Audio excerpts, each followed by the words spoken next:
Welcome to cine news.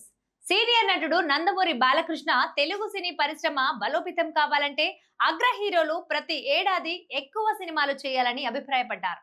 ఇలా చేయడం వల్ల నిర్మాతలు, డిస్ట్రిబ్యూటర్లు మాత్రమే కాకుండా పరిశ్రమపై ఆధారపడిన వేలాది మంది కార్మికులు, టెక్నీషియన్లు కూడా ఉపయోగం ఉంటుందని ఆయన పేర్కొన్నారు. విజయవాడలో జరిగిన ఒక కార్యక్రమంలో మాట్లాడిన బాలకృష్ణ తెలుగు హీరోలు ఏడాదికి ఎక్కువ సినిమాలు చేయాలని సూచించారు. స్టార్లు ఒక్క సినిమాకే 150 నుండి 200 రోజులు కేటాయించకుండా కనీసం ఏడాదికి 3 నుండి 4 సినిమాలు చేయాలని బాలకృష్ణ గారు భావిస్తున్నారు. గతంలో సినీ దిగ్గజాలు ఒకే ఏడాదిలో అనేక సినిమాలు చేసి పరిశ్రమను చురుకుగా ఉంచిన విషయాన్ని ఆయన గుర్తు చేశారు. ఎన్టీఆర్ ఒకే ఏడాదిలో 17 సినిమాల్లో నటించారు. కృష్ణ గారు 18 సినిమాలు చేశారు.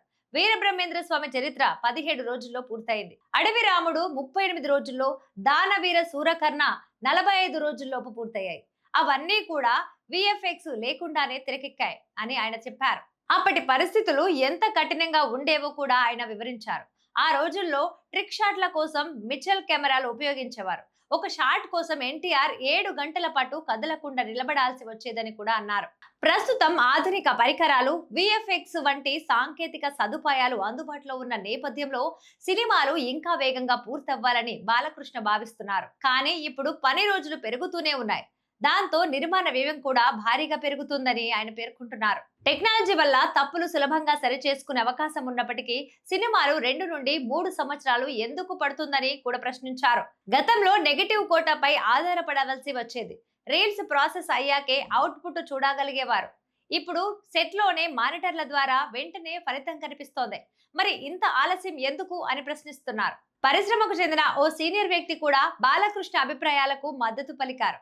నిర్మాణ వ్యయం భారీగా పెరిగిపోతుంది. ప్రతి స్టార్ కు 25 కారవాన్లు, వాటితో పాటు 20 నుండి 25 మంది సిబ్బంది వస్తున్నారు. ఒక నిర్మాత రోజుకు దాదాపు 50 లక్షలు ఖర్చు చేస్తున్నారు. కానీ అందులో కేవలం 40 నుండి 50% మాత్రమే తెరపై కనిపిస్తోంది. గతంలో ఖర్చు చేసిన డబ్బుతో 90% సినిమా నాణ్యతలో ప్రతిబింబించేదని ఆయన పేర్కొన్నారు. ఇవి సినిమా అప్డేట్స్. మరిన్ని అప్డేట్స్ కోసం వలయం టీవీని సబ్స్క్రైబ్ చేసుకోండి.